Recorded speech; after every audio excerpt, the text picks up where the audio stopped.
Is your car showing inspection, oil, or it is requesting to reset any kind of service?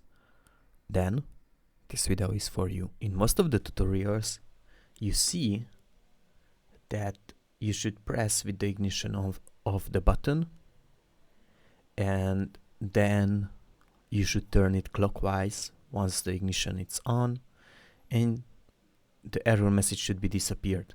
But that was not working in my case.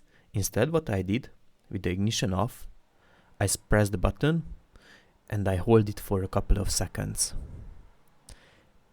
And yes, the error message is gone, and it is appearing anew with the oil, because it was problem with the oil as well, like I had to reset it.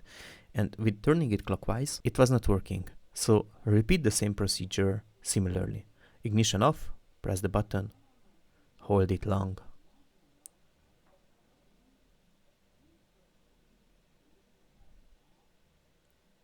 And the error message is gone.